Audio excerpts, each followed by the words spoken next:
Okay, welcome back to this module. In this module, I'm going to talk about those areas of interest that I like to put on, and essentially they're just manually inserted pivots, okay, on the chart, and it tells me where price may go to. So let me show you that. So I'm going to take off anything that is on the chart right now that might add as a distraction.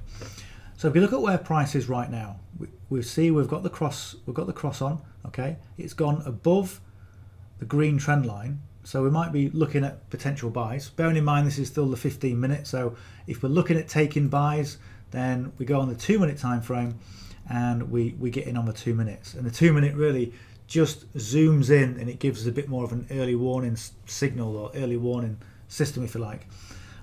But from here, what I'd be looking at this pivot, okay, this pivot indicator that's on there. You can put that on your chart, get it for free. And that may well be a potential take profit level, okay, because it's a relevant area of interest on our chart. But if we go back, if we just go back and have a look, let's make this a little bit bigger.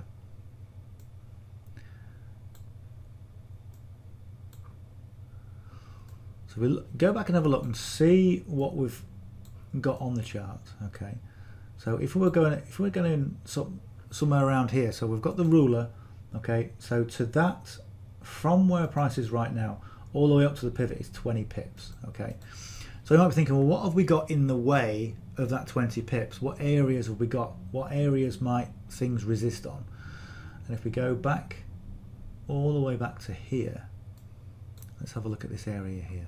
Okay, so I'll put a plus tool on, and we'll have a look at that. Right,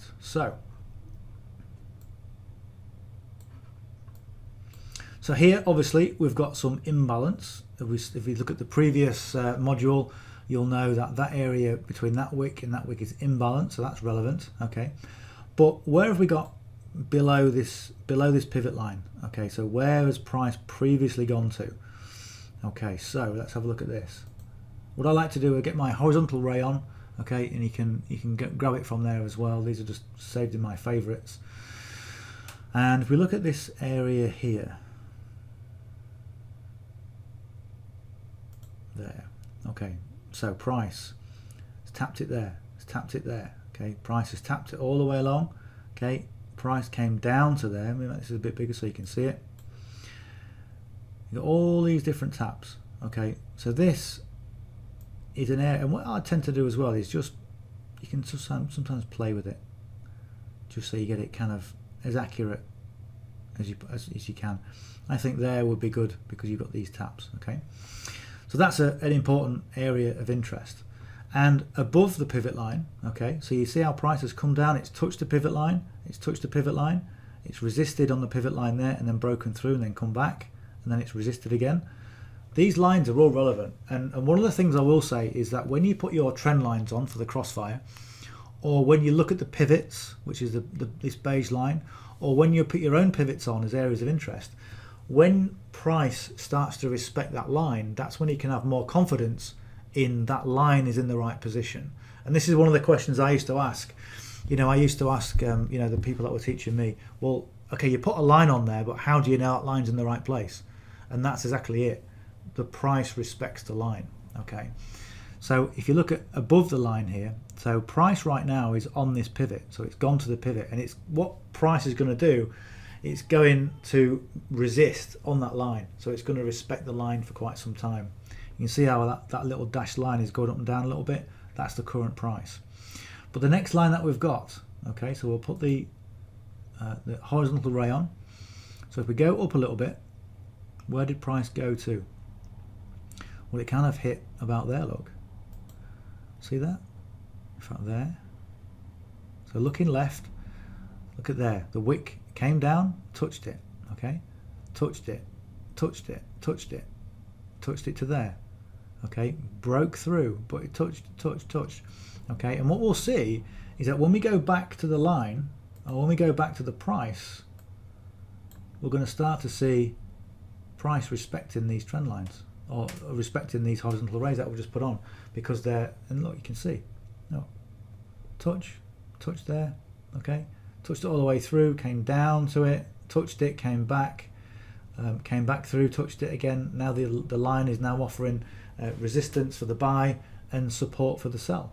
Okay, so just watch this for a second, because we've got a bit of volatility going on the 2-minute time frame. So what we'll see is we'll see price coming down, and then when it gets to this area of interest that we've just put on, you'll see some resistance. Okay, and you'll end up with this kind of, it may well bounce between this tiny little zone. Okay, and again, any line that you've got on your chart, it's either going to bounce or break. So it might bounce off, or it might bounce through, in which case this line becomes support for that sell moving down. So you can see how it works, and you can see how putting the lines on your chart, when they become relevant, and the only way they become relevant and the only way you build the confidence is by putting more lines on your chart. Okay, doing it more regularly, be consistent with that back testing. And one of the things I will always say is that if you remove yourself, when you're first learning to trade, remove yourself from the I need to make money with this, because that's what blows people's accounts. Okay, what you want to be doing is replacing that thought with how can I get better, more confident, and more consistent with taking trades. Okay, that's really important. All right, so look, you can see how it kind of went down, and it's going to bounce around. So without this line on the chart, if we took this line off and that line off, okay, we'll be thinking, well, what's price doing? It's just kind of going up and down. Candles going up and down. It makes no sense. But as soon as you put a line on a chart, it makes a bit more sense. Okay, and so if we were looking at this as a whole trade, just to finish this module off, so we'll put the straightforward Forex on, we'll put the clouds on, and we'll assess it. Okay, so where are we at now? Okay, so currently, in terms of the wave, we are in a wave down. Okay, so even though the price has gone up, we're in a wave down.